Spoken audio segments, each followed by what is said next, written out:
better land. Children of a better land. Children of a better land. Oh yes, oh yes, oh yes. Yeah. We are children of a better land, children of a better land, children of a better land. Oh yes, oh yes, oh yes, oh yes, oh yes. We are children of the better land, children of a better land, children of a better land. Oh yes. Oh yes, oh yes, oh yes, oh yes. Anyị bụ ụmụntakalọmahụ, ụmụntakalọmahụ, ụmụntakalọmahụ. Ewo, ewo, ewo, ewo, ewo. Daddy and mommy, remember next week is 13 Sabbaths. The children are going around.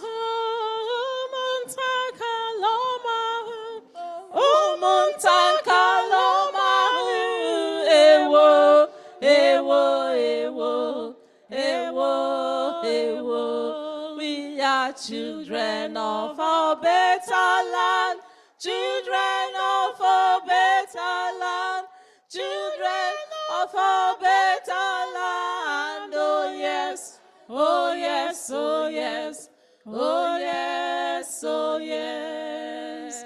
Jesus loves the little children, all the children of the world. Red and yellow, black and white, they are precious in His sight. Jesus loves the little children of the world. Oh, Jesus loves the little children, all the children of the world. Red and yellow, black and white, they are precious in His sight. Jesus loves the little children of the Lord. Jesus loves the little children, all the children of the world. Red and yellow, black and white, they are precious in His sight. Jesus loves the little children of the world. Make space, make space. Yes, daddies and mommy, we have to keep our cup. Oh. We don't have a job, but we have to keep our cup. We make more money than you. Without us, what would you do? We are the reasons why you're working. So you should be thanking us. Right, kids? Yes. Happy Sabbath, boys and girls. And happy Sabbath, our mommies, daddies, aunties, and uncles. All right. We got another story today about doing good without seeking for recognition. You do well, right? Christopher, hold on to your Bible. Okay? All right. What does it mean to do good without seeking for recognition? Listen, you have to wait until I finish the question before you raise your hand. Put your hands down.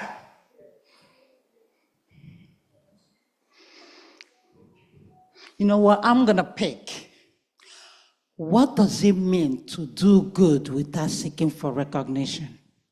To do good without seeking bad reputations and not doing bad for others. What does it mean to do good without seeking for recognition? It means that when you do good, you shouldn't ask anyone for a gift or a surprise.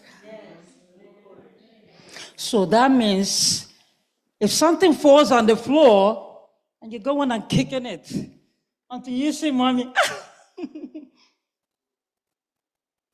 When you see mommy coming, all of a sudden, you're picking it up. But all this time, you've been kicking it, right? That means without daddy and mommy seeing you, that thing will be on the floor. Well, most of the time it always is. Yeah, I know you guys. Oh yes, always. Until we point out, pick it up. Oh, I didn't say it. Yes, you did. All right, so there was a young boy that was playing. I asked the children question, that is a mommy, be ready, yours is coming on.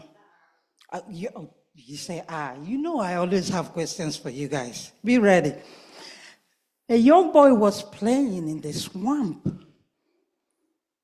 All of a sudden, he saw some muddy water playing there, and he started drowning. He's scared now. Daddy and mommy are not around. He's drowning and going down and going down. And he's screaming, help, help, help. And there was a poor farmer. And he saw the boy and he rushed. And he saved this little boy, used the stick, and even put his life on the line. Because he could have drowned himself. But he saved this little boy. And the little boy was so grateful. The next day, a luxurious car came and parked in front of this farmer's house. A man came, very rich man, came out of the car. He said, "Good morning, sir. I am the father of the little boy that you saved yesterday. And I just came to ask you, to say thank you, and ask you if there's any way that I can repay you." He said, "No, I'm not going to collect money from you for something that I would have done anyway. It doesn't matter. I don't need any money from you. I don't need anything from you." He said, "Are you sure?" He said, "Yes." All of a sudden, the poor farmer's son just came around the corner. And the rich man said, "Okay, if you're not going to collect money from me, at least let me help with your son's education." This poor farmer, his son going to school was his greatest dream. And he said, "You know what? Okay, if you insist, go ahead."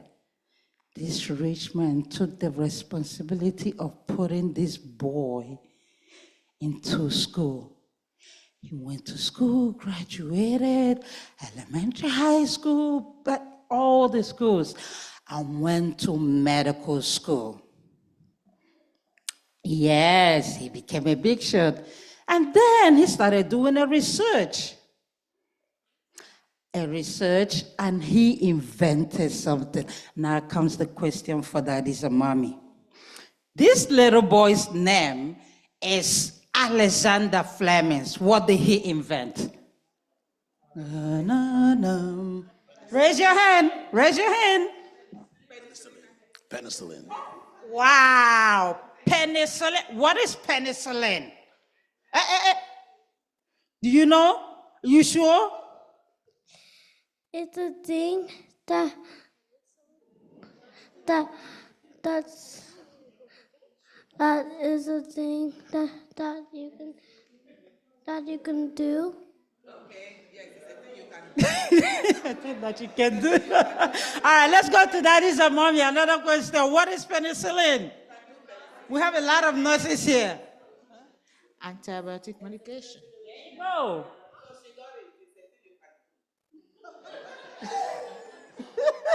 Did you hear that? Are you paying attention? Are you sure? Don't play with me. What did Auntie say is penicillin?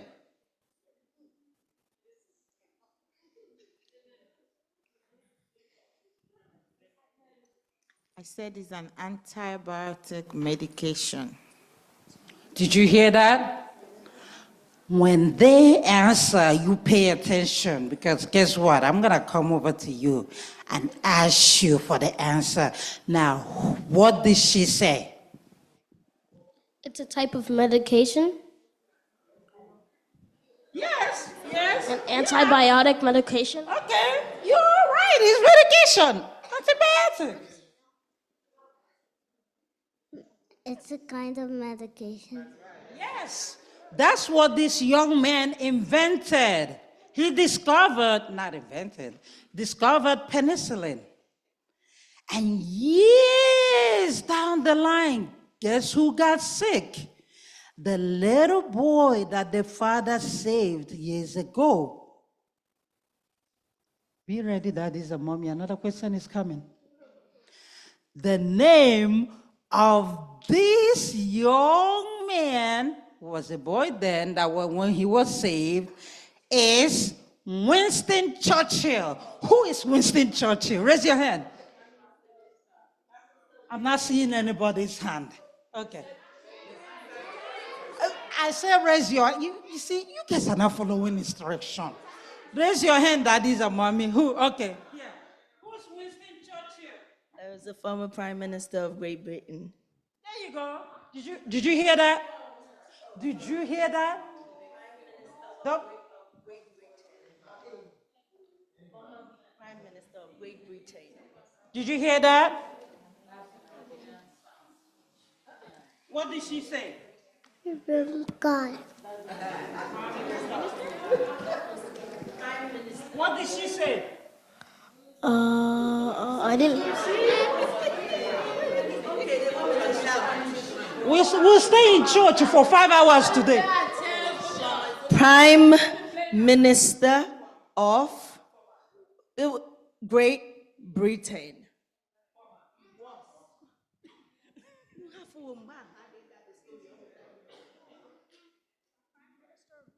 President of the Prime Grade. That's right. That's right. She said my minister. That's right. He's a prime minister from the Great Britain. That's right. So this young man got sick years ago, and guess what they used to cure him? Penicillin. Yes, very good. And penicillin is? Antibiotic medication. Very good. So do you see this poor farmer son saved the world? That's what we still use today. We still use it just by being kind and doing good. Do you see? Without seeking for recognition, without wanting anything back. So that means whenever you do good, don't do good because you want someone to recognize you. Don't do good because they gotta see me. I'm the big shot. I did that. No. Just do good and walk away. Because guess what? Guess who's seeing all of this? Who's seeing all of this? God. Christopher, you ready for your Bible reading? Galatians 6 verse 9 says what? And let us not be weary in well-doing, for in due season we shall reap if we faint not. Exactly. Thank you. Don't be weary in doing good, for in due season. You see, in due season, look at this young man, young boy. Now he discovered penicillin and he's saving the world right now. In due season, at God's own time, it will happen. Okay, boys and girls? And thank you, daddies and mommies, for answering our question. Next time, it will be harder. All right, so You guys got the moral of the story? I'm going to need a couple of prayers, and before you put your hands down, before you raise your hand to pray, I need you to understand the moral of the story. If you do not understand the moral of the story, please ask now. All right, 2 prayers out. 3 prayers out. How many do I have? Hey, all of them want to pray. Hey, we already spent 5 hours already. Okay, come. So let them surround her.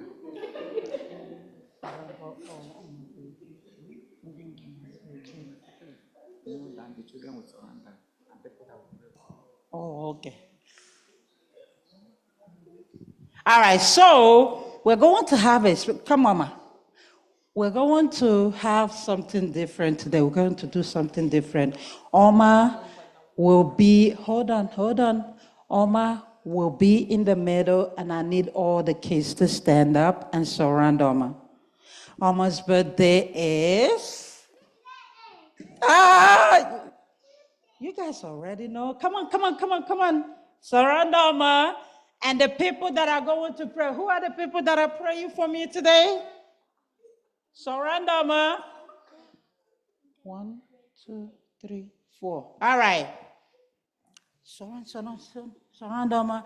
And remember Oma too. Oma's birthday is today. All right. Ready? We're going to close our eyes. Eyes closed.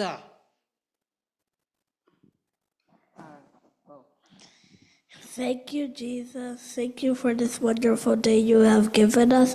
May we not seek greed, and may we be a good person, and may you we do good, because good will always come back to us. In Jesus' name. Amen. Dear Lord, thank you for this day. Oh Lord, please help us that we will do good things and just not ask for anything else. In Jesus' name, amen. Amen. So, Father, thank you for this day. Bless everybody for Jesus' name. Amen. May I bless the town in the blood of Jesus, and may no demon come upon. I wash away every demon, and may God protect the children, and may I bless the mom. In Jesus' name I pray. Amen. Dear Heavenly Father, thank you for this day. Help us to be good. Help us to be fine.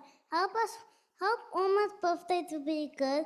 Help us to always bless God. Help us to obey our parents and our teachers. Help us to have a great day at church. In Jesus' name, amen. Amen. Dear Heavenly Father, thank you for this day. Thank you for life. Thank you for health. Thank you for giving Alma another year. Please give her more years, and help her to be a happy 5-year-old. In Jesus' name, amen. Amen. Thank you, boys and girls. Amen. Happy birthday, Alma. All right, go back to your seats. Thank you. Oh, my baby didn't pray.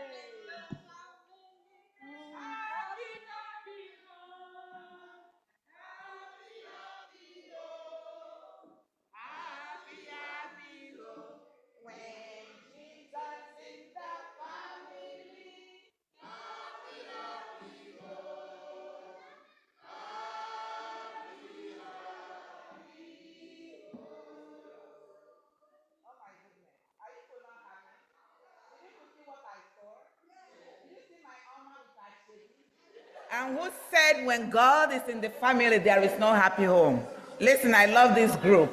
And I continue to say it. I love their parents. I love the children. I love the way they are going, bringing love among the children. This is very interesting. May the name of the Lord be praised in Jesus' name. Amen. This is what the family of God is supposed to be. We should not allow the enemy to take the joy of the Lord from us. Amen. So this is the time for tithes and offering. So the pastor, the treasurer, they've spoken a lot about giving, online giving, through the envelope, through Zelle, how you can give. So this is the time for us to show our gratefulness to God. God has been so gracious to us. My sister, can you sing that song again, please? My sister Olamide, can you sing that song, please, again, with thanking God?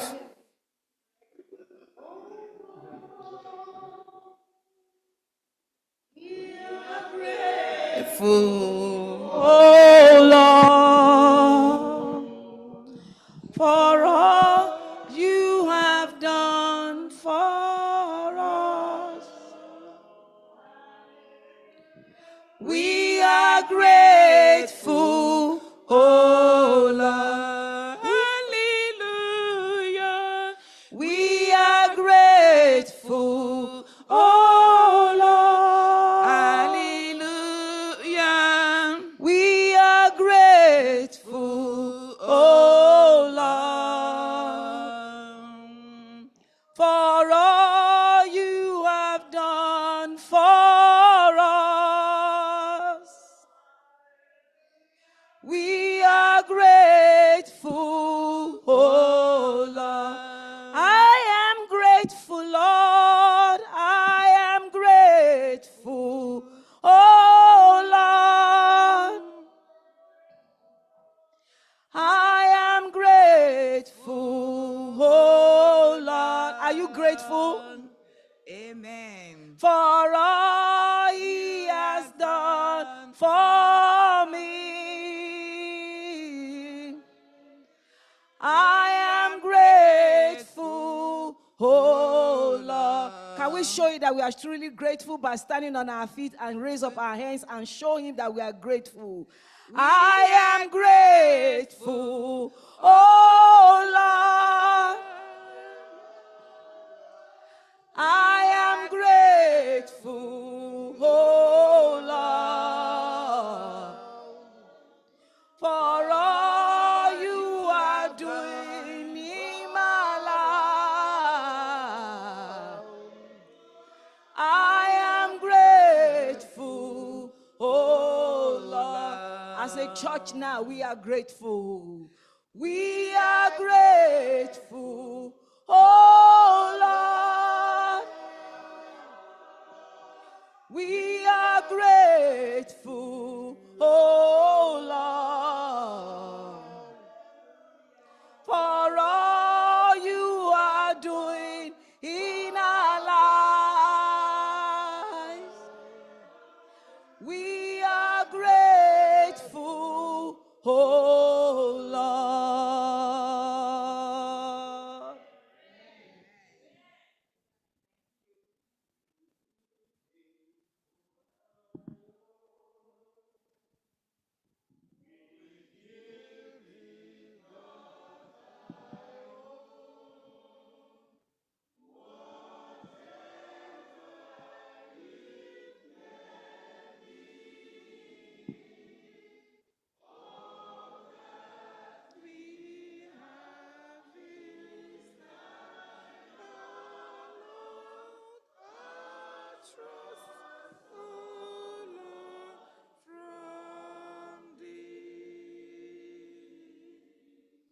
We don't truly own our wealth. We are stewards, entrusted with money and riches by God. Therefore, as stewards, God trusts us to use this money for his glory. The truth of God's tithes and offerings is that we bring ourselves closer to him when we give. Jesus says in Matthew 6:21, "For where your treasure is, there your heart will be also." Giving tithes and offerings puts our love for God before our worldly wealth and shows that our heart is always with him. Amen? So two families came dancing before the throne of grace, bringing thanksgiving to the Almighty God. The Umades family are thanking God for adding another beautiful and healthy year to our precious daughter, Utom Masirichi Umadi. My own Oma is 5 years today. Amen. And a sister is thanking God with a huge amount of money. She came to fulfill her vow. She made the vow she made when she had a problem with her car, and God saw her through. So she came to fulfill her vow. May the name of the Lord be blessed in Jesus' name. Can we pray? Our dear God in heaven, we praise your name. We thank you, O Lord, for blessing us. We thank you, O Lord, for allowing your spirit to be in us so that we can realize that we should bring back 1/10 of what you have blessed us with, because this is your instruction to us. You said we should bring 1/10 out of all that you have blessed us with, that we should try you if you will not open the windows of heaven and fill our storehouses, and it will overflow. Even when we press it down, it will fill again and overflow. This is your word, O Lord. Father, as you have given this morning, may these blessings from your Bible be our portion in Jesus' name. Some of us, we are unable to give. Probably they don't have a job. Father, some did not remember. We ask you, O Lord, those that don't have a job yet, bless them.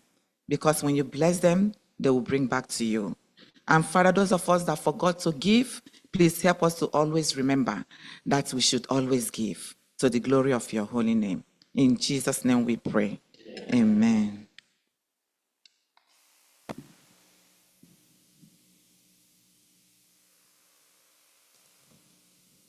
Happy Sabbath, church. Our scripture reading will be taken from Psalms 19, verse 9. May we rise? The fear of the Lord is clean, enduring forever. The judgments of the Lord are true and righteous altogether. Also, Psalms 23, verse 4. Yet, though I walk through the valley of the shadow of death,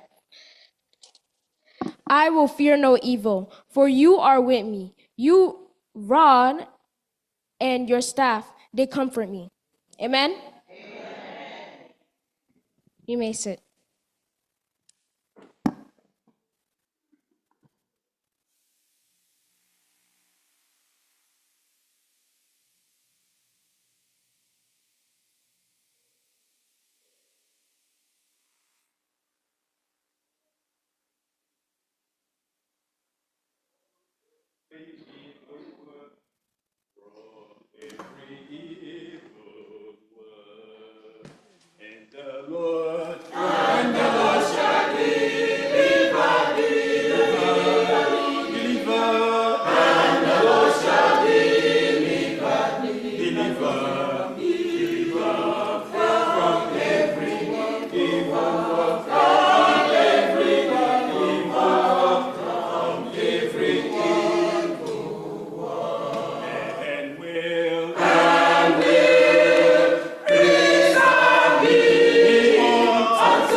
Na iji obi umala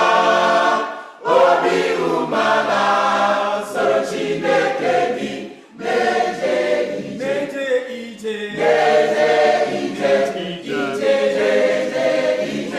soro Chineke gị na-eje n'obi dị nwayọ na-eje ije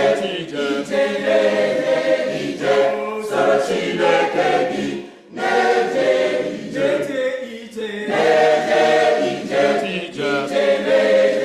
ije soro Chineke gị na-eje ije na iji obi umala soro Chineke gị na-eje ije na iji obi umala soro Chineke gị na-eje ije soro Chineke gị na-eje n'obi dị nwayọ na-eje ije soro Chineke gị na-eje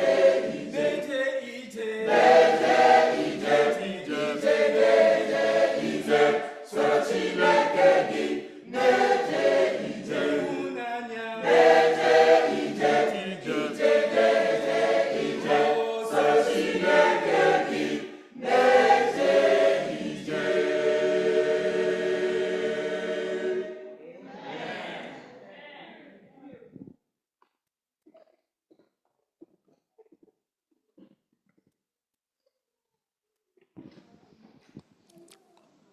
That was heavenly. Heavenly. Just praise the Lord. Every time I come here and I hear the choir, I feel like we're there already. Wow. Somebody is 5 years old. If you are 5 years old here in this auditorium today, may we see you stand. 5. 1, 2, 3, 4, 5. Omar, can you please come out? We want to pray for this young lady. Omar Srichi Nadia Umadi. Let's have a prayer. What about the friends? What about the sisters? Is daddy or mommy here around as well? If daddy, yeah. Aren't they pretty? Wow. You almost, it's like I should start all over again. Somebody said, if I knew that grandchildren were so wonderful, I would have had them first. All right. Okay. 5 years old. You know, when you are 5 years old, you are so big. So big. Right. With Oma in the family. And happy. Yes, happy. With Oma in the it's a happy.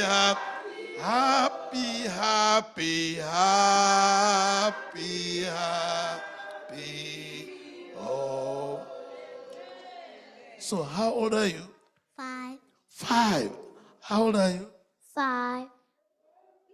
How old are you? 4. 4. How old are you? 4.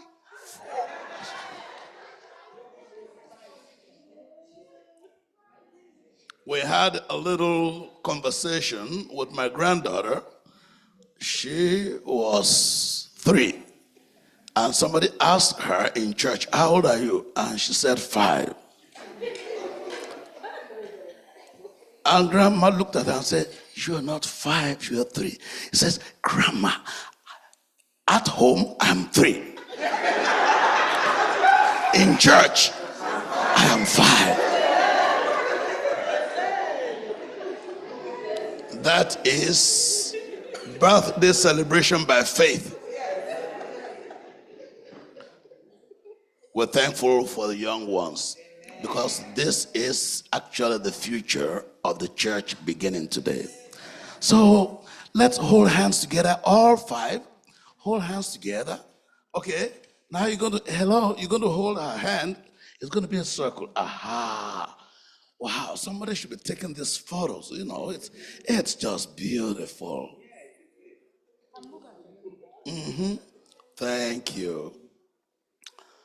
So, shall we pray for Omar? Dear Heavenly Father, we're just so thankful for Omar Sirichi, Nadia Umadi. Thank you, Lord, for the sisters, the friends.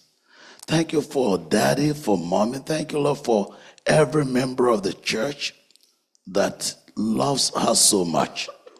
Thank you, Lord, for her friends, for the family members at home and right here.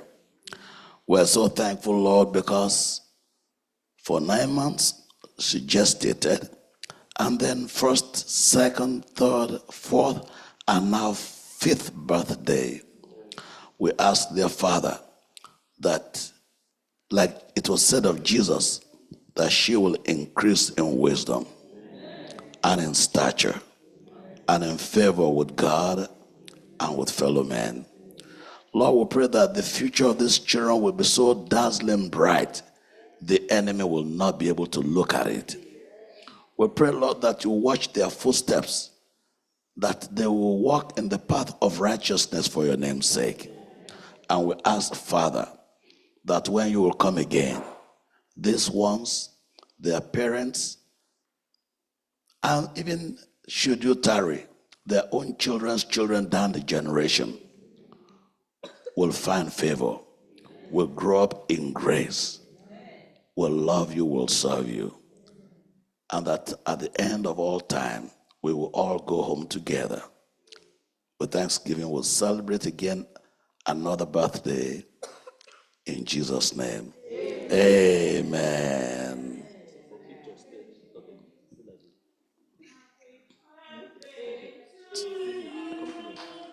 Happy birthday to you. Okay.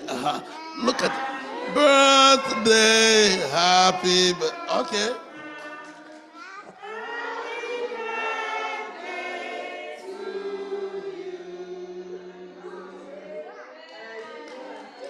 Amen.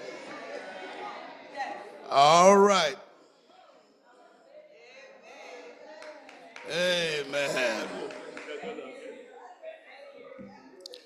Wow.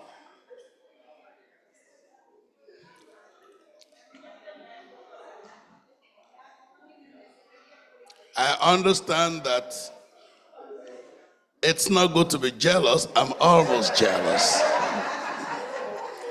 They're just so pretty. Wow. Well, we have another day. We're just celebrating.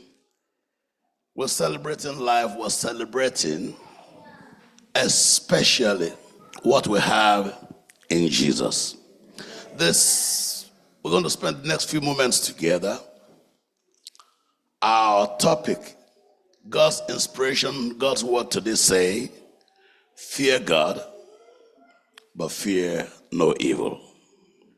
Fear God, but fear no evil. Shall we pray? Heavenly Father, we just want to say thank you, Lord, for the grace that we have. May we, Lord, hear you today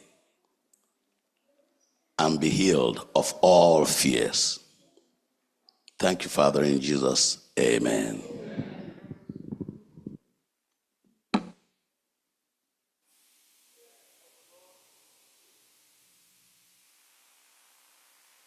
Enduring forever. And the judgments of the Lord are true and righteous altogether. You know, that's the New King James Version. The New Living Translation says, reverence for the Lord is pure. It lasts forever. And the laws of the Lord are true. Each one is fear. When you compare that, the fear of the Lord, with the fear of the world, fear in the world, that's why it says in Psalm 23 verse 4, even when I walk through. How many of you have ever walked through something? Some are walking through illnesses. Others are walking through all kinds of fears. Fear of the unknown. And the greatest of them all is the fear of the valley of the shadow of death. The valley means you are precluded even from seeing the sun up there. When you're in the valley and there are trees all surrounding you. But a shadow is something that is there without being there. During the day, you can see your shadow. That's why you're not afraid. Do you know why you're afraid at night? Because you can't see your shadow. It's there, but you can't see it. You know it's there. And that's what darkness does. It forbids us, it prevents us from seeing our shadows. But it says, I will fear no evil. Because I know somebody else that I do not see is there. I don't see my shadow, but I know I can see my God by faith. You know, we say it so casually that sometimes we forget it. We don't even believe it. Whatever happens, and that is the reality. Friends, whatever happens in the physical, believe it, it's already settled in the spiritual. The fact that you don't see it does not make any difference. I don't know how the demon or the angels, who is it that goes inside your television to change something when you press your remote? But you don't see it, but it changes. Today we talk about drones who do all kinds of things. Even military weapons today are being fired by drones. AI has become something else. We don't see it, yet we know. We see the result. It's a lot easier to believe in God today than in the days of our forefathers, because there are just too many things that happen, and yet we don't see.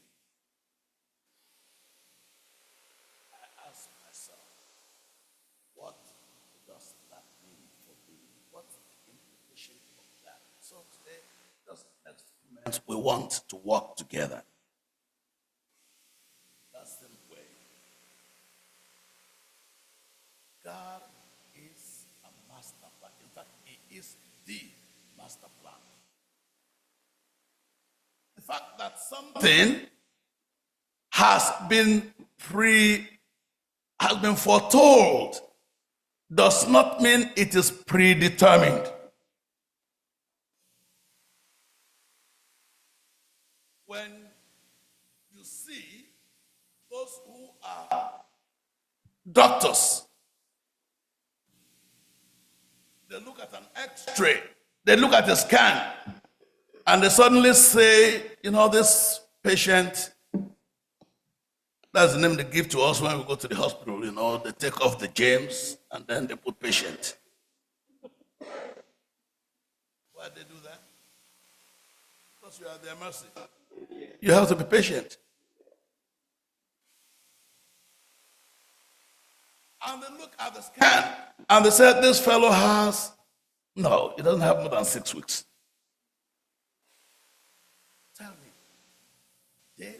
doctor killed that patient? Simply because he looked at the scan and he said, oh, no, in a few days, it's over. And yet we accuse God, who has infinite knowledge, of sentencing us to evil simply because he sees, simply because he knows. We use a double standard, one when it concerns us, the other one when it concerns God. And that is so very human. What I do, parents, I don't know if you have observed it. The things that when my children were growing up, and I was the one telling them what to do, now they're the ones telling me what to do. There's been a change of, And I can see some grandmas smiling on my right. They know exactly what it means. Yeah. When they were growing up, I could tell them, do this, do that. And they would run ahead and do it. And when I tell them to do something and they don't, either because they forgot, or because they rebelled, or because whatever, when eventually the result comes out, sometimes they feel, well, Daddy says he doesn't like me because he said, I said something, but that's because I have been there. Parents, some of the things that I try the hardest to control or to prevent in my children are the faults, the weaknesses that I actually recognize in myself. And I don't want to see it repeated in them because I know precisely what it cost me. Sometimes, I'm not humble enough to admit it to everybody and say, this is my weakness. But when you see a parent begin to harass and to nag a child about something, look at them properly. It's what they fear the most because they see a mirror of themselves. Hello, mothers. Thank you. I have a witness. And I'm afraid when I look at my son and I know exactly what prices I had to pay for something, and I see him going, I'm like, can't this young, oh Lord, I go back on my knees and I said, Lord, what I had to pay for that. Could you please save this young man? Does that mean that I have called the young man and told him that this was my fault, this was my weakness when I was growing up? No. Not necessarily. But God is merciful. We don't run along to give a twisted meaning because God knows. We don't put all the blame in his own account. The Bible says, he who keeps Israel shall neither slumber nor sleeps. That's why God knows what you don't. He neither slumbers, he does not sleep. He does not, he's not operated, he's not subjected to the same rules and regulations of nature as you are because he made you. So we don't give twisted meanings into this world of computers and algorithms. You know what an algorithm, those of you, the younger generation, People in my generation may not know, yeah. Computer language. What does an algorithm do? Do we know? An algorithm, we know it's computer language, it's computer gibberish. But what does it do? An algorithm is a computational procedure for solving a mathematical problem, such as finding a common divisor or denominator in a finite number of steps that frequently involves repetition of an operation. And an operation repeats and repeats and repeats all the time. That's what operates all these search engines. Google. You ask Google, you ask Siri, you ask this and that. It's AI, it's artificial intelligence built by non-artificial intelligence. Every artificial intelligence was designed, constructed, assembled, and initiated by a natural intelligence. That's a human being that was created. It's a step-by-step procedure for solving a problem or accomplishing a particular end. So when you ask Google or you use AI or you do whatever you do, so that means that God, He does not predetermine evil, but He knows. He knows when you make this choice, and you make this choice, He knows the choices that other people down the road in your environment have made, and how all those choices will interact that will bring you to a particular end. He knows. If you take away my Google Drive, Google, what they call it, Google Map, there's no way I can get here. But I have driven from California all the way to New York without having to ask somebody a single time, where do I turn? And it even tells me precisely where I will get to a traffic light. It tells me where there's a police camera ahead. Tells me everything about the road. With little things they call ways, it even tells me when a policeman has just caught somebody.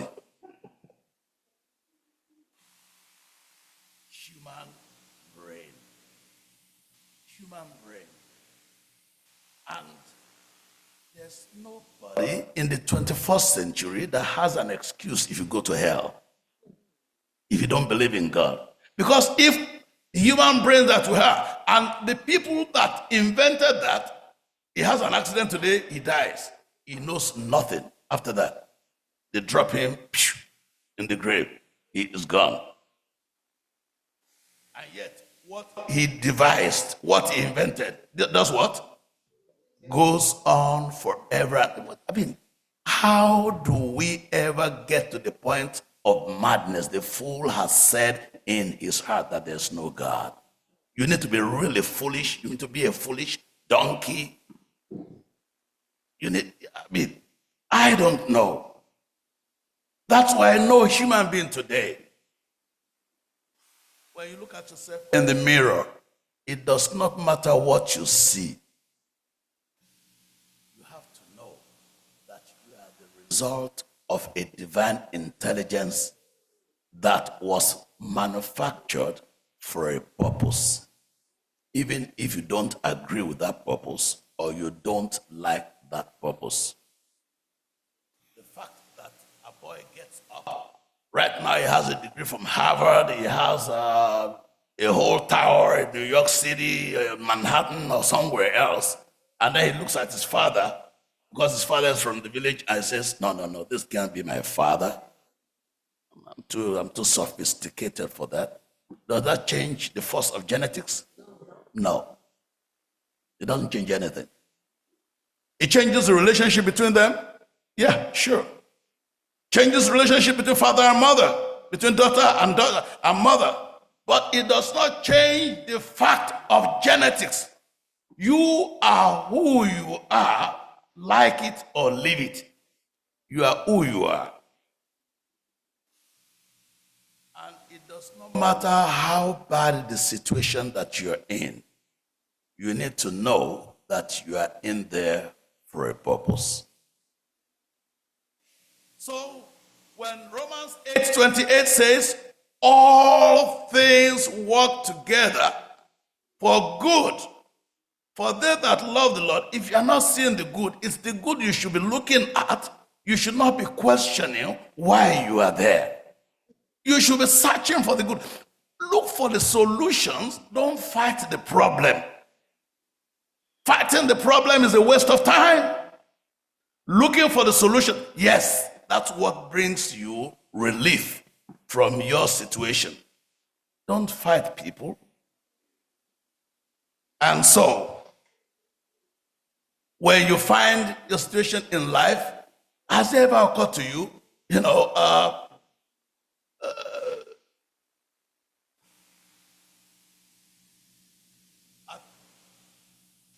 Babcock, one young lady walked to me and said, hey, sir, excuse me, I have a question. He said, yeah, ask a question. No, it's a private question.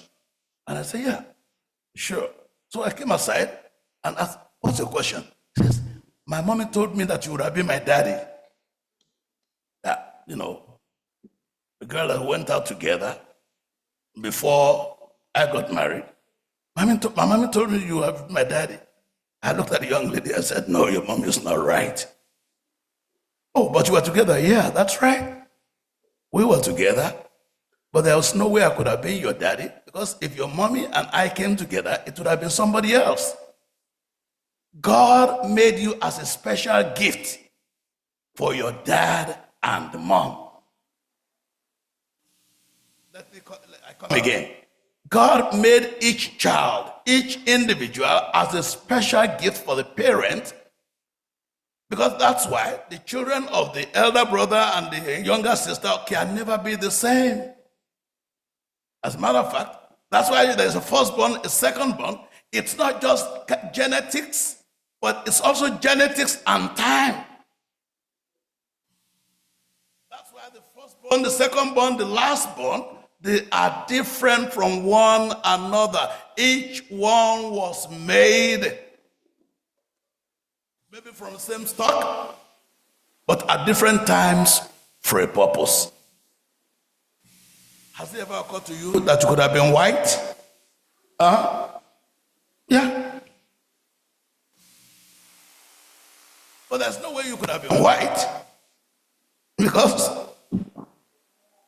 the fact of creation that God used to bring you about had a special purpose why you were created in that village where you were created. You were not created in that village by accident.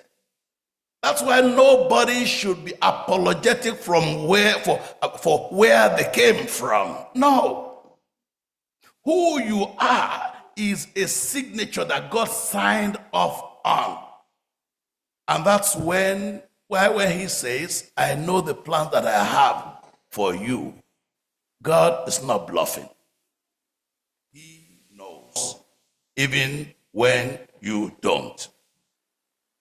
When there is sickness, look for the good in all things. He didn't say good things work together for good. He didn't say some things. He says all things. So look for that good that you can get. Fanny J. Crosby was blinded as a child. And that woman wrote more hymns that we are still using today. And her name goes on, and we never met her. We never knew her. And she could not see for one single minute in her life, and she has impacted your life and my life much more than anybody else that I know of. Because she couldn't see, she used all the time, all the energy that she had to just praise the Lord. why don't you look for the good in the all things rather than grieving the bad in the all things? When you have a handicap, you know, in John 19, it talks about Jesus. John chapter 9, verses 1 to 3. Now, as Jesus passed by, he saw a man who was blind from birth, and his disciple asked him, Rabbi, who sinned, this man or his parents, that he was born blind? Jesus answered, neither this man nor his parents sinned, but that the works of God should be revealed in him. What works of God does what God want to reveal in your illness, in your situation, in the injustice that you have suffered, in somebody who is bullying you, in the failure that you experienced? I experienced failure so much in my life that I became a certified public failure. Yeah. I've told you that story before. A degree lasts for 4 years. Freshman, sophomore, junior, and what? And senior, it took me 8 years. 8 years. So it means I had freshman A and B, sophomore A and B, junior A and B. Hey, but wait a minute. Is it written on my forehead today? If I didn't tell you, you wouldn't know. 8 years. Every time I see Empress here, you know, I remember with the husband at Aqua immediately after the war. That was actually my very first contact. My very first direct adult contact with people from the East. At a time when there was so much suffering, so much agony, there had been a lot of destruction, a lot of violence and stuff. And these people came with such sweetness as I had never seen. And I'm like, wait a minute. Who exactly are these people? And we became friends. Then from friendship, we became brothers.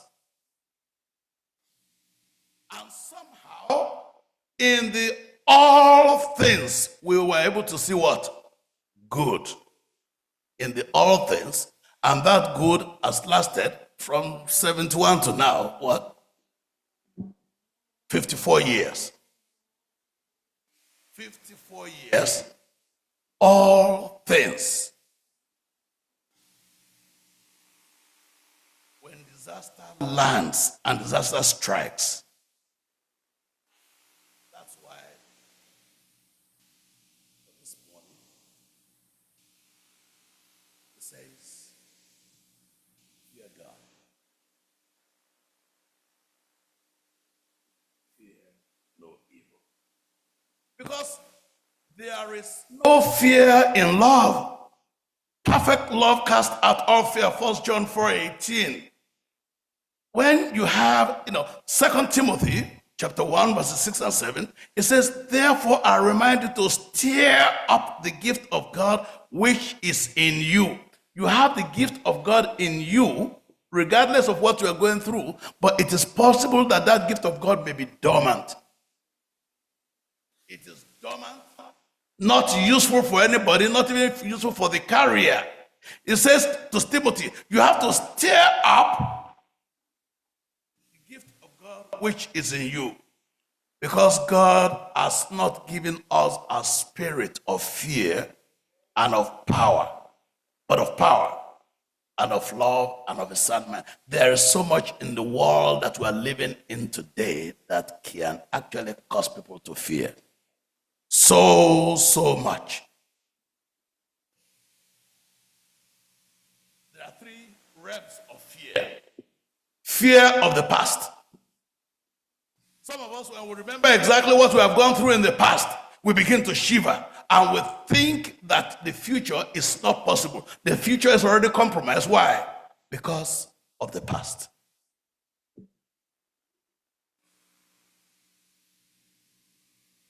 The fear of the past is a realm of fear that keeps people from ever prospering.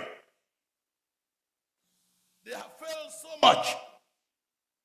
I told you about failure. For me, what failure did for me, each time I see somebody, when I saw somebody who succeeded in something, I never envied them, but that became a catalyst, that became a booster for me. I look at it and I just say, wait a minute, that guy is not better than me. Same God created myself and that fellow. So, why are they succeeding and I am failing? And I looked and I struggled and it came back to just one thing. I was in control of my life. Those people, God was in control of their lives. So I needed a different brain box. I needed a different control center. So it was not a question of jealousy or envying or rivalry. It was a question of, wait a minute, challenge, seeking out. Seek the Lord while he may be found, call upon him while he is near. Let the wicked do what? Forsake his ways, and the unrighteous man his thoughts. Let him seek the Lord that he may have mercy and abundantly pardon. So the past can make you so frightened that you are paralyzed. Fear of the past. Somebody said, if you have been bitten once by a snake, the next time you see a worm, you do what? You run. What can the worm do to you? Nothing. But you run away from the failure, from the pain of the past, fear of the past. It keeps some people from succeeding. But until you have failed, you cannot appreciate success. Failure is not an obstacle to success. Failure is an ingredient for success. It is a catalyst for success. So fear of the past is a foolish fear. Simply because you are an experienced failure does not mean that you are a future failure. You have just learned several ways of not doing what you want to do, what the Lord has designed for you to do. Fear of the past. When God says fear not, it's not because there's nothing to fear. It's because I am with you.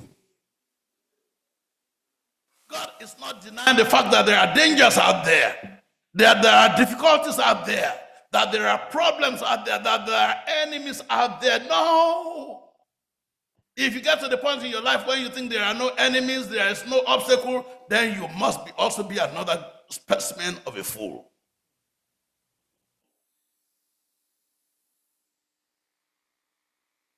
The past paralyzes some people from great achievements. After I failed and I failed, when God brought me the first taste of success, it was so sweet. Oh, so this is what it tastes like. Wow. I became allergic to failure. I became extremely allergic to failure. And I determined and I decided, okay, Lord, if it's just a question of surrendering to you, that's easy now, except that it's not easy. You know, it's easy to declare, but it's very difficult to achieve. And I went in for it. But when I look at the alternative, because I tested failure, I knew what failure was like, and it was completely antithetical to what my dreams were. I decided that it's a lot cheaper to surrender to God than to surrender to the enemy of God, who is the author, the architect, and the patron of failure. You have invested and you have failed in that investment went down, and then you don't want to invest again. You will be an employee forever. Yeah, somebody else, instead of money working for you, you will be doing what? You will be working for money. You'll be chasing and jogging for the rest of your life because you are afraid of failure.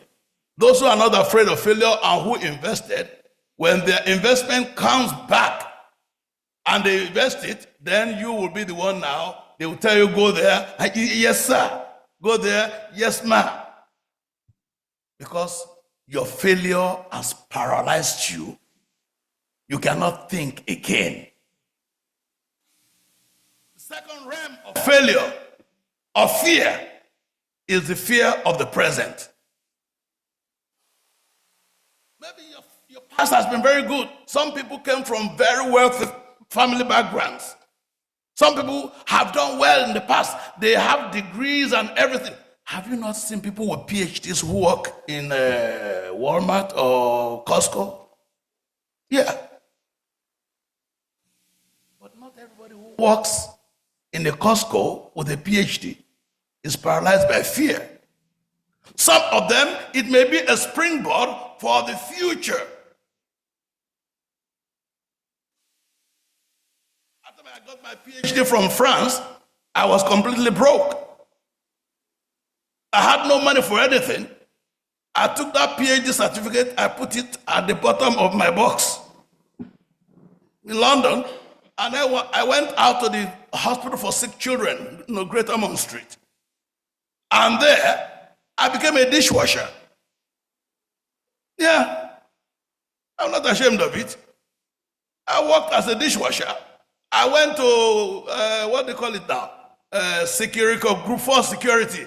I put on a uniform. I became a security guard. Yeah.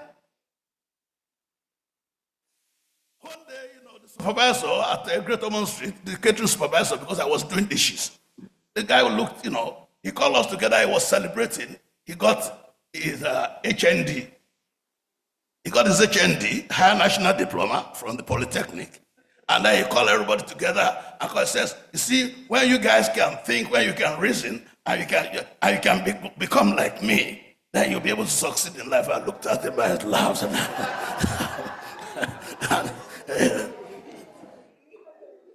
He got an HND and he's daring to give me a lecture.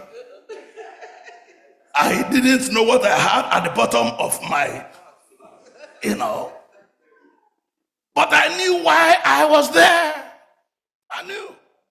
I was looking for money to get my people, my things, to where I was going to be somebody. By the way, I had come back to the UK right now as a chief executive, where they were taking on a tour of the same facilities, and I put my head in my pocket, and I was going around and I'm nodding and talking, And I was remembering in my head, they wouldn't even take me to the basement where we were washing dishes. They didn't know that I knew exactly what was there. So it's not everybody that is Costcoing that is done with life.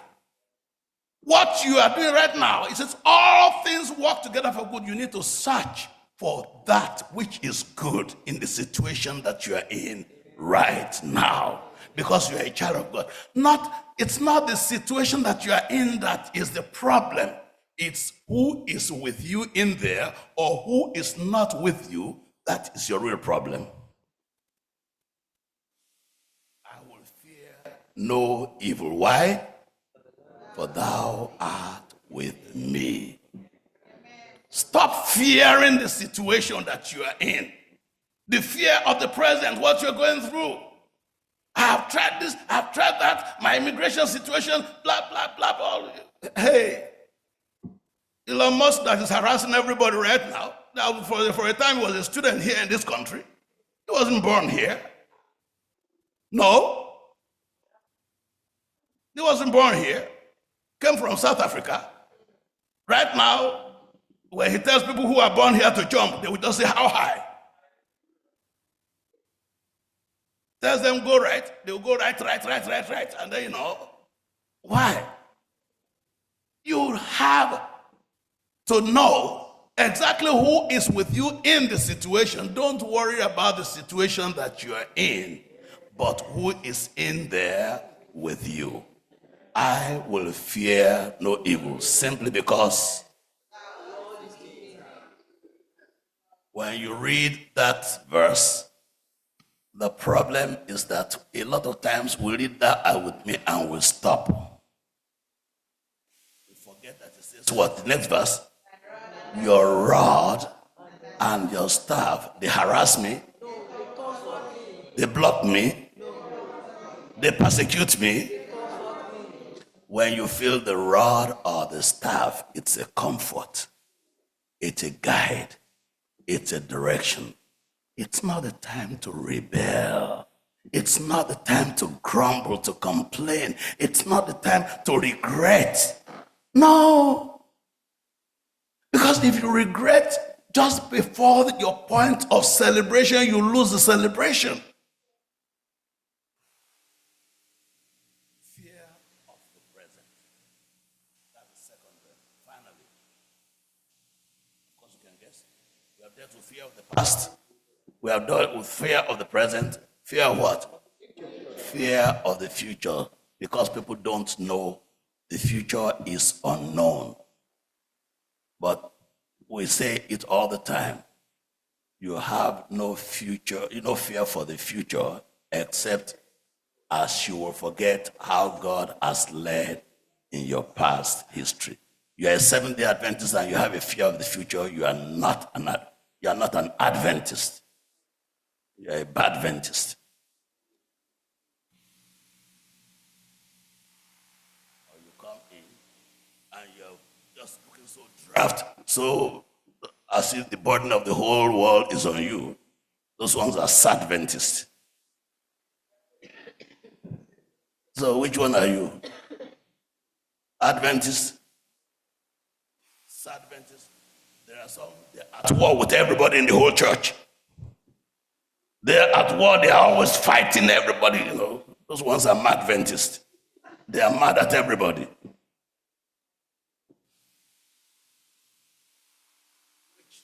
What did you put in front of your own ad? Is it an M or a B? Fear of the future. You have nothing to fear for the future. Because the future is not in your hand, you cannot control it. But the one who actually led you in the past and led you to this point, he is still alive. I am the Lord, I change not. Hebrews 3:6. Therefore, you children of men are not consumed. Hebrews 13:8. Jesus Christ, the same when? Yesterday, today, and forever. So whichever one, your fear has no basis. Fear of the past, zero. Fear of the present, zero. Fear of the future, -0. Fear is a spirit, and that spirit destroys the future when you don't hand the future over into the hand of God. Your family situation, no fear. You're going through hell in the family, no fear. Just make sure that God is with you inside the family.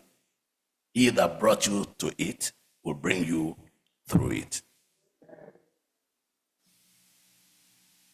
You need a family and the family is just not happening, no worries. It does not matter what fear the devil is trying to possess you with. Jesus already has gone through that fear before. He came, he suffered, he died, so that even when you now come into the world, whatever suffering you are going through, even when to the point of death, Jesus had been there before you. So he can say, I am with you. I will neither leave you nor forsake you. When you read Hebrews 2, it says, for if the word from verse 2, if the word spoken through the angels proved steadfast, and every transgression and disobedience received a just reward. Verse 3, how shall we escape? First Igbo, how shall you escape? Makinde, how will I escape? How will you escape if we neglect so great a salvation, which at the first began to be spoken by the Lord and was confirmed to us by those who heard him? God also bearing witness both with signs and wonders, with various miracles, gifts, and the Holy Spirit according to his own will. Verse 14, that's where we're coming, and we're running up. Inasmuch then as the children have partaken of the flesh and blood, he himself likewise shared of the same, that through death he might destroy him who had the power of death, that is the devil. It's the devil that has the power of death. And that power is temporary, because very soon that power will be taken from him. Death will die. Sickness and accidents are instruments of death. When death dies, what happens to sickness? Dead. What happens to accident? Dead. What happens to enemies? Dead. What happens to failure? Darkness.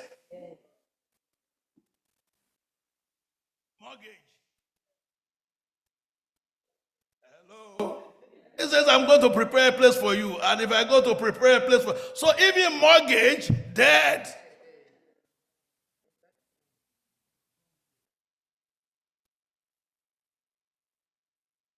And as much as then, in verse 14, the children, that's you and I, have partaken of flesh and blood. He himself likewise shared, Jesus shared in the same, that through death he might destroy him who has the power of death, that is the devil.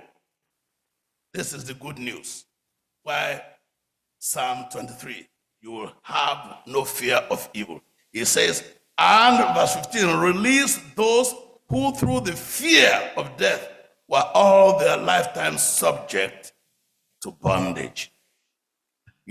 Today is the bridge that ties yesterday to tomorrow. That's the bridge. Yesterday is gone. Tomorrow may never be yours. That song says, one day at a time. Sweet Jesus, that's all I'm asking of you. Just give me the strength to live every day. Yesterday is gone, and tomorrow may never be mine. God has made everything beautiful in its own time. So today is all you have. Remember today. Remember now, right here, your Creator when you are still young. Some of the young people in the church don't want to agree that I'm a young man. But I know I am. Even the president agrees. Remember now, when you can hear, that is the day of your youth. When you can do, when you can be. Because there's going to be a time when you say, I have no pleasure in them. The English teachers, they always say there's a past tense, Abi. The past may be tense. They say present is what? Continuous. Have you forgotten so quick? We need to withdraw all those English, freshman composition 101. Past tense, present continuous, future perfect. Yeah. Past, present, future, past. The people at the back, they are not in church. Online. Past, present, for future. The past may be tense. The future is still online. It continues. You don't know. But the future, the present is continuous, but the future is perfect. That's why today I want, there is a song here that I want to share with you, which has been around for such a long time. If you know it, I serve a risen Savior. No, excuse me. It's today He lives for me.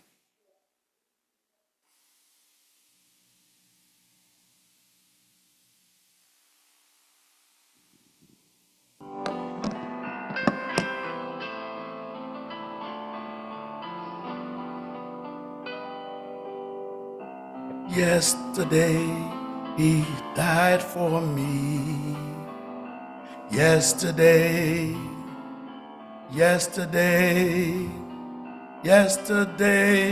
He died for me, died for me, died for me. This is His story. Today He lives for me. Excuse me, let's take it again.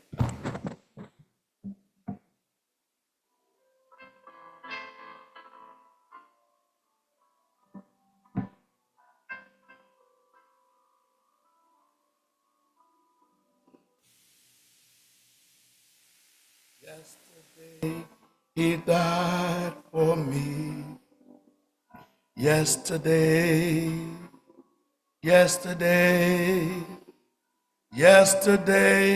He died for me. Yesterday He died for me, died for me. This is His story. Today He lives for me. Today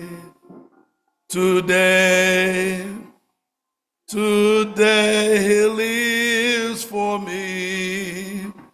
Today He lives for me, lives for me. This is mystery.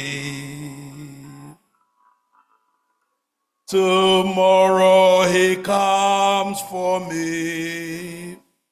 He comes. Tomorrow He comes for me. He comes. Tomorrow He comes for me.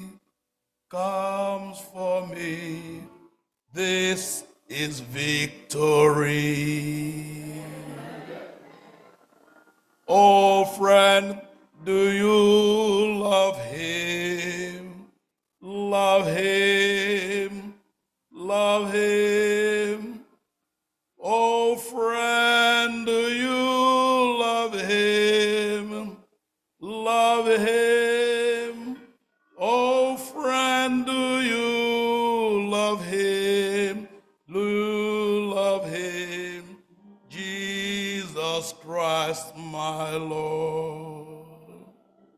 Jesus Christ, my Lord. Do you love Him? Do you love sufficiently to trust Him? When He tells you, fear not, it's not because there's nothing to fear. It's not because there are no dangers out there. It's not because you are strong and you have all the power. You don't. If He tells you not to fear, is simply because He is the same yesterday, today, and forever. And because He says, I will never leave you nor forsake you.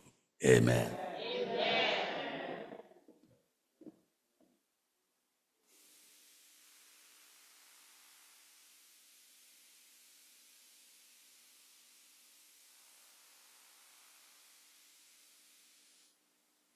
Amen.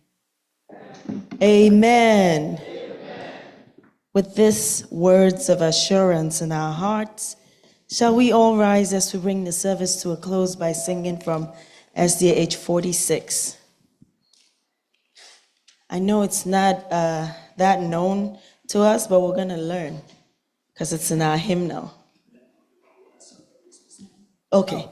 Pastor said we should do He Leaves instead. SDAH 251.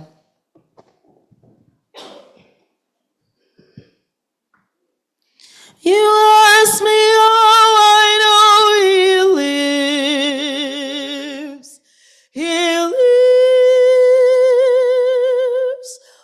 within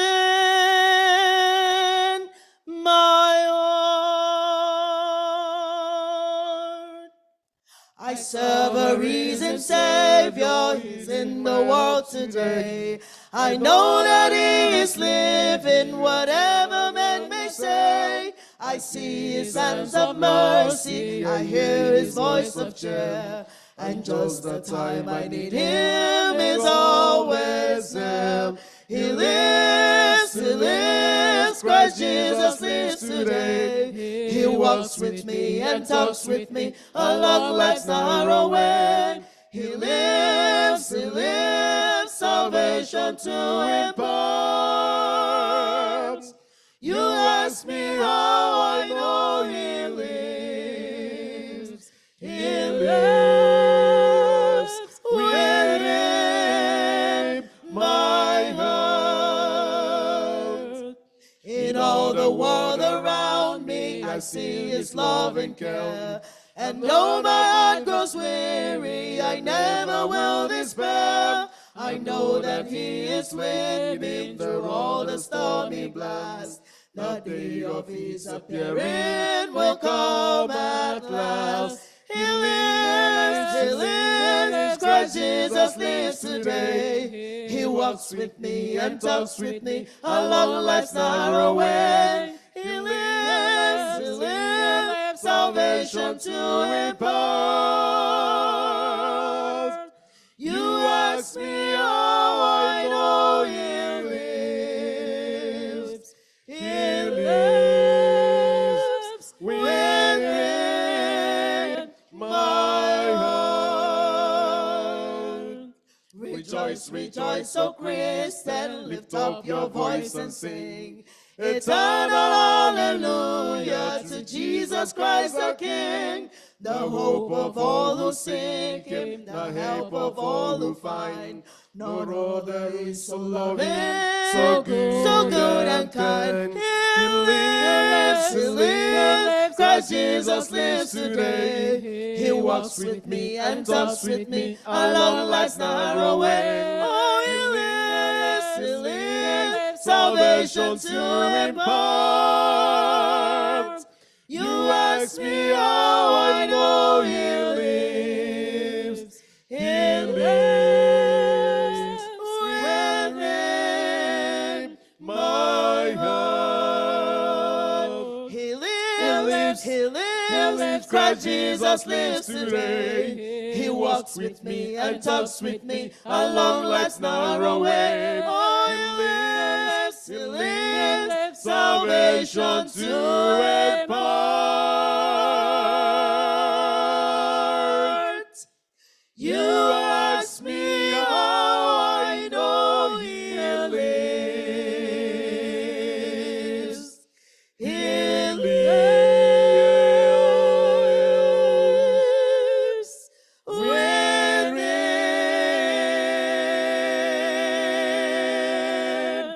my heart.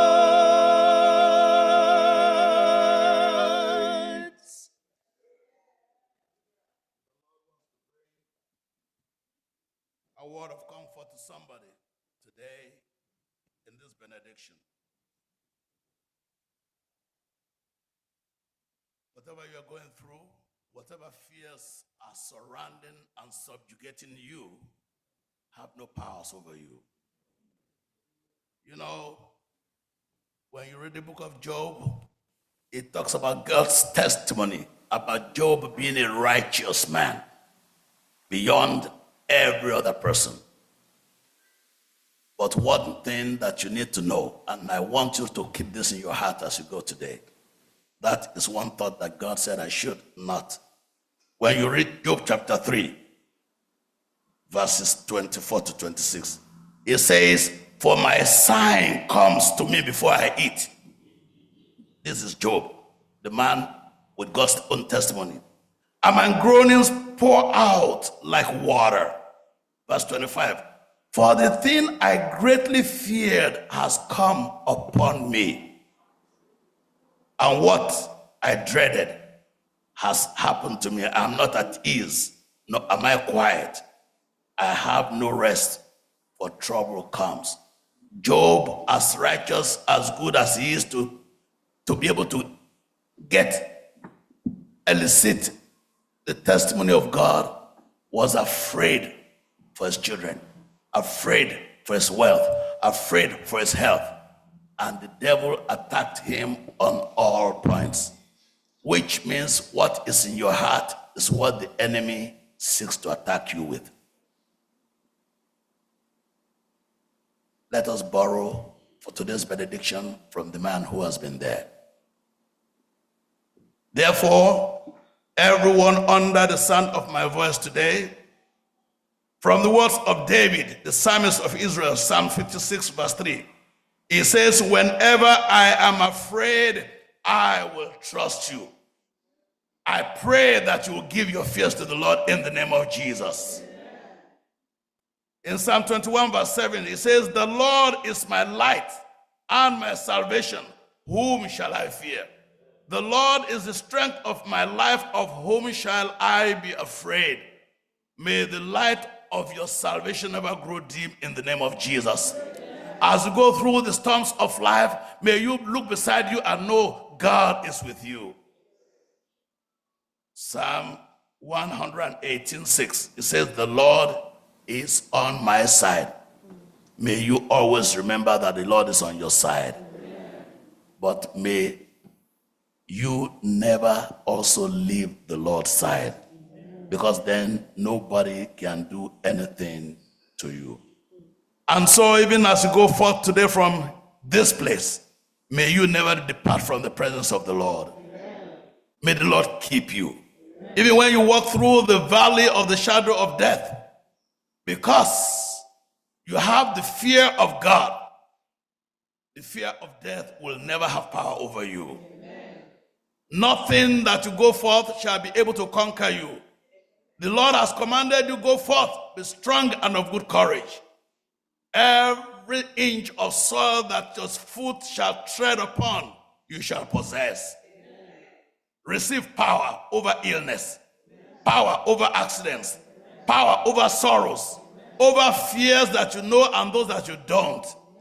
May the Lord come to your help in the day of trouble. May you receive help from Zion. Shall be well with you by your household. The Lord will give you light in darkness. He will give you joy in sorrow. The Lord will give you strength in weakness. He will give you life in the place of death. He will give you salvation and not destruction. Go forth and prosper in the name of the Father, and of the Son, and of the Holy Spirit. Amen. Hope in the coming of the Lord.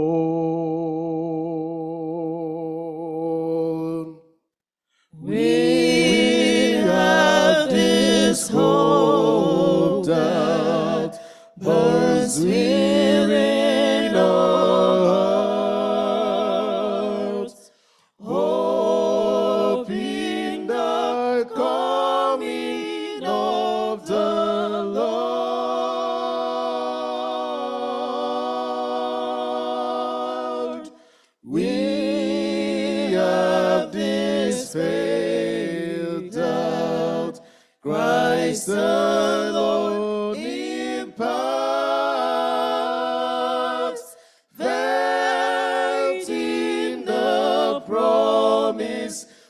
of His word.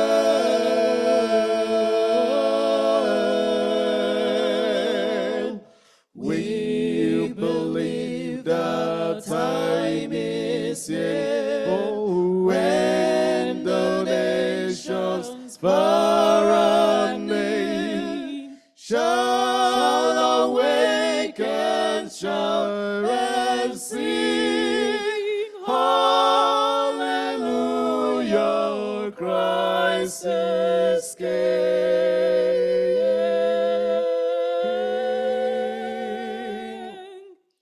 We have this hope that burns within our hearts,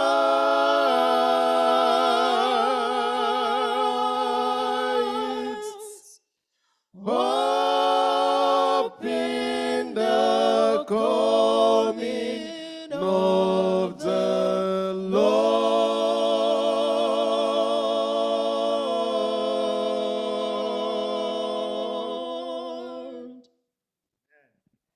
Let's be seated for a moment of silence and dedication.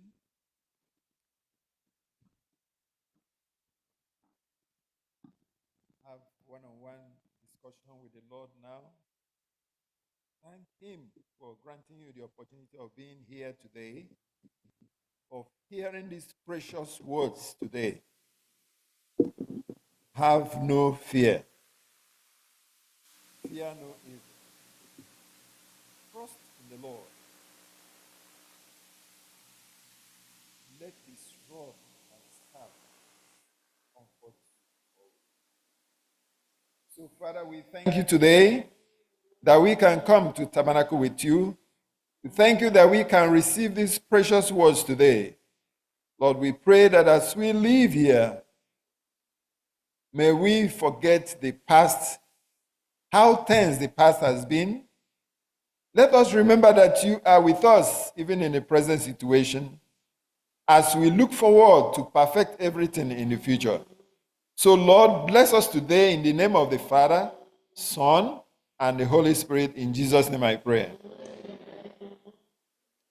Just as we exit the tabernacle sanctuary, let's go down. Oma has a special cake for us. So as we exit, let's go and enjoy with Oma. May the Lord bless us in Jesus' name.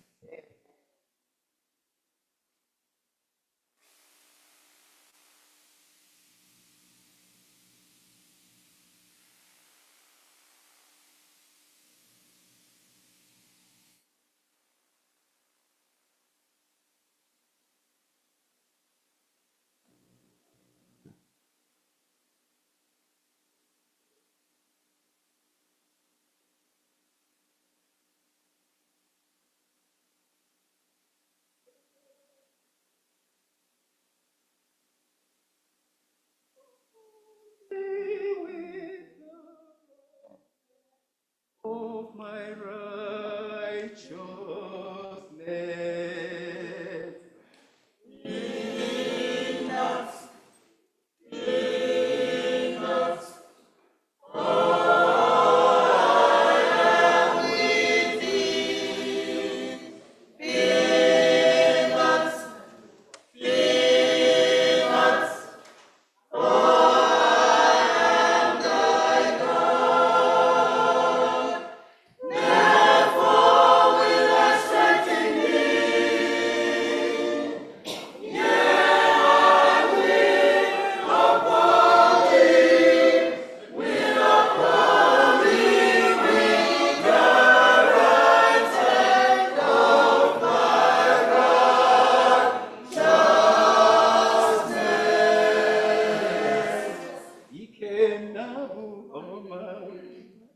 Jehovah, Otam nebe usiri kem ka Jehovah, Oken kumembike ka Jehovah, Ababaram nime Yahweh